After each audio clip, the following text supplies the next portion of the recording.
Well, I was born into a Christian home. My mom and my dad were both Christians. I was raised in the church, went to Sunday school, and my dad had emphysema. And when I was 13 years old, he went into the hospital, and he wasn't going to come home. He had slipped into a coma, and my mom came home from the hospital to tell me that my dad wasn't going to live. And she came to my room. We cried together. She left the room, and I was wondering who's going to be my dad now, and I was saying it out loud and crying, and I heard an audible voice all of a sudden said, I'll be your dad. And I think it was the first time in my life where I really sensed that God was real. I knew a lot about him in my head, but it was the first time that I just felt like there was a presence in the room with me. And it's at that point, I think, that I just realized how real God was, that he was a real person, not just an idea. I didn't really make profession of faith and make a public statement of my faith until later. And I was in college.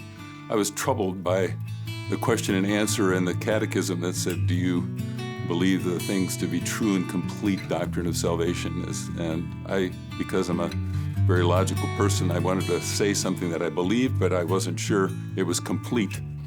And so there was a pastor at a church near the college that I attended that explained a lot of things to me and finally answered some of the questions that I had had about that. And then the summer after my freshman year of college, that's when I made a public profession of my faith in front of the church and became a member of the Christian Reformed Church, but also announced publicly my faith in Christ.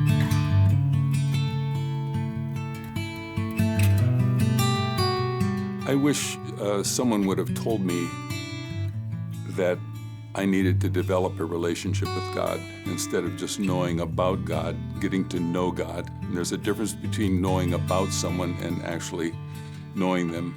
And when I was 38 years old, back in 1994, there was a movement in the Christian community. It was a men's movement called Promise Keepers. And they would have conferences, and it was for men only. There were 7 commitments that you made as a promise keeper, and one of them was to have regular devotions. And I had never before had regular devotions. We would read the Bible after meals. We would pray before meals with our family and so on. I taught at a Christian school. I had devotions with my students, but I had never read the Bible regularly for my own benefit. And I started doing that, and I started journaling in 1994. And for about the first 6 weeks, I just felt overwhelmed by God's presence in my life. And I felt like I'd wasted the first 38 years of my life not knowing God and that he's a real person. And even though I had this experience back when I was 13, I never developed that. And I wish someone would have told me that you need to develop this relationship and you need to move on and learn more about God and his mercy and his love.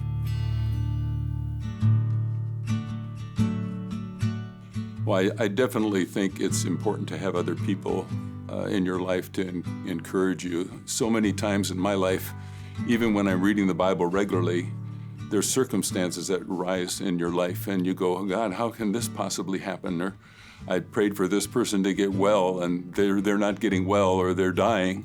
And so you have questions all the time about your faith. And when you have other people that can give you objective points of view and remind you of God's promises, it's much more effective in your own personal walk. Because in my life, at least, I've gone through ups and downs. There's times where I'm so convinced that God is real that, it isn't even a question. And at other times, I've gone through periods of like a year long where I just can't believe that God even exists. And so having people around you to remind you of God's promises, I think is extremely important.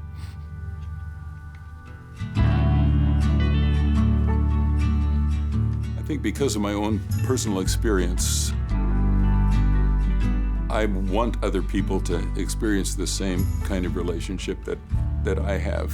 I'm currently meeting with some men on Saturday mornings to encourage one another in having and maintaining our relationship with God, sharing what God is saying to us. And so I'd be willing to meet with other people if they're interested in doing that. Right now I volunteered as a youth group leader, trying to pour into the lives of some of the young people in our church and from our community to get them to know that God is real and that he wants a personal relationship with him. So I think because of my own personal experience, I want that for other people, and I'm willing to help in whatever way that I can. And if anybody has questions about my experience, I'd be happy to go into further detail with them too if they'd like to talk to me personally.